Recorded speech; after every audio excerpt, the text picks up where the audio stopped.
ক্ষমতা কারো নাই। এবং এই 12টি মাসের মধ্যে আল্লাহ রাব্বুল আলামিন বলছেন যে 4টি মাস হচ্ছে বিশেষ মাস, সম্মানিত মাস বা নিষিদ্ধ মাস।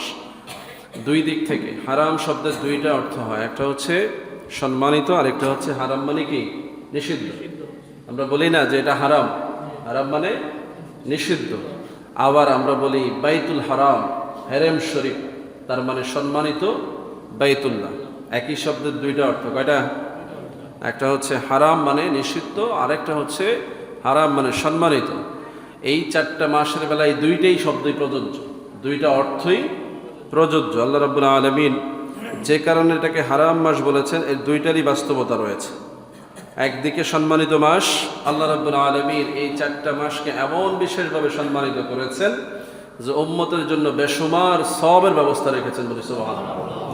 আমরা সকলেই জানি রজব মাস আসলে রাসূলুল্লাহ সাল্লাল্লাহু আলাইহি সাল্লাম দোয়া করতেন যে আল্লাহ আমাকে রজব এবং শাবান মাসে বরকত দেন, রমজান মাসে পৌঁছে তৌফিক দেন। দোয়াটা আমরা জানি তো কেমন, কি নাম? আল্লাহুম্মা বারিক লানা ফি রজব ওয়া শাবান ওয়া বাল্লিগনা রমাদান। এই দোয়া আগামী এই কয়েকদিন, অর্থাৎ সম্ভবত বুধবার থেকে রজবের চাঁদ শুরু হবে, এই মাস জুড়ে এই দোয়া চলবে। কোন দোয়া? আল্লাহুম্মা বারিক লানা ফি রজব ওয়া শাবান ওয়া বাল্লিগনা রমাদান। রাসূলুল্লাহ সাল্লাল্লাহু আলাইহি সাল্লাম প্রত্যেক ওয়াক্ত নামাজে এই দোয়া করতেন যে আল্লাহ রজব মাসে আমাকে বরকত দেন, আর শাবান মাস পর্যন্ত থাকার তৌফিক দেন, এবং রমজান মাসে পৌঁছে দেন। এই যে 4টি মাস আল্লাহ সম্মানিত করলেন কি দিয়ে? এই মাস যেমন সম্মানিত, এই মাসের মধ্যে আল্লাহ পাক মানুষকে, নবীদেরকে, রসুলদেরকেও করেছেন সম্মানিত, বলি সুবহানাল্লাহ।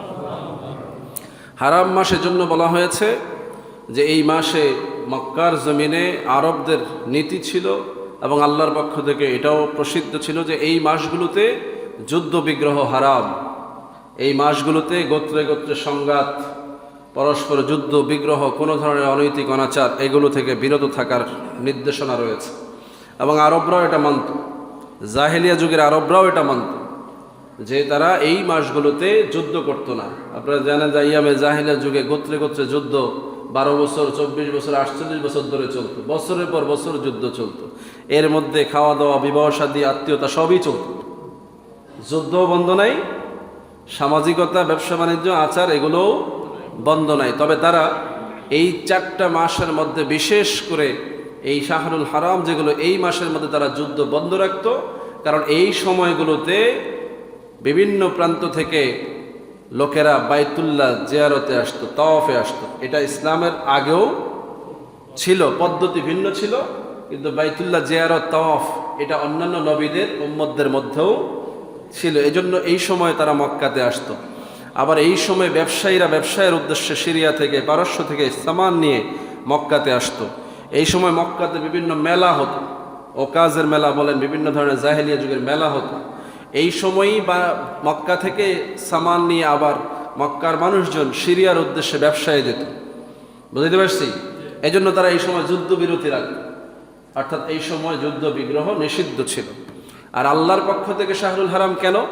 যে আল্লাহ রাব্বুল আলামিন প্রিয় হাবিব বলছেন, কোরআনের মাধ্যমে আমাকে নির্দেশনা দিয়েছেন, রজব মাস, শাবান মাস এগুলো সওয়াবের মাস, রমজান মাস তো পরিপূর্ণ সওয়াবের মাস, এবং জিলহজ মাস হজের মাস। সুতরাং এই সময়গুলোতে সকল ধরনের পাপাচারকে নিষিদ্ধ করে দিয়েছেন। সুবহানাল্লাহ বলবেন না? এই মাসগুলোতে বিশেষ করে উম্মত সতর্ক থাকবে, এই মাসগুলোতে যেন কোনো গুনাহ না হয়। এটা আল্লাহর পক্ষ থেকে এই দিক থেকে হারাম। আর এই মাসগুলো সম্মানিত হয়েছে কিভাবে? রজব মাসের ব্যাপারে রাসূলুল্লাহ যেভাবে ইজ্জত দিয়েছেন যে আল্লাহ রজব শাবানে বরকত দেন, তার মানে এগুলো কিসের মাস? বরকতের মাস। বরকত সব মাসে আছে, কিন্তু রাসূল স্পেশালি বরকত চেয়েছেন, আল্লাহুম্মা বারিক লানা, আল্লাহ আমাদেরকে বরকত দেন ফি রজব ওয়া শাবান, এই রজব শাবানের মধ্যে। তার মানে এই মাসে আল্লাহ বরকত অবশ্যই দিবেন। এই বরকত কিভাবে দিলেন? নবীজির এই দোয়াকে আল্লাহ রাব্বুল আলামিন বিশেষভাবে মঞ্জুর করলেন। সুবহানাল্লাহ। রাসূলুল্লাহ সাল্লাল্লাহু আলাইহি সাল্লামকে আল্লাহ রাব্বুল আলামিন রাহমাতুল লিল আলামিন করে জমিনে পাঠিয়েছেন। তাকে আল্লাহ কি বরকত দিবেন? আল্লাহ রাসূলকে এমন বরকত দিলেন যে এই রজব মাসের 27 তারিখ রাত্রিতে মেরাজের রজনীতে আরশে আজিমে নিয়ে গেলেন। বলি সুবহানাল্লাহ। আজিম বরকত দিয়ে দিলেন, কি বলেন ঠিক না? এত বরকত দিলেন যেটা নবীদের, সব রাসূলদের মধ্যে শ্রেষ্ঠ মর্যাদা, তাহলে রসুলের এই দোয়ার বরকতে রসুল্লাহ আল্লাহর কাছ থেকে যে শ্রেষ্ঠ বরকত পেয়েছেন সেটা হচ্ছে মেরাজ।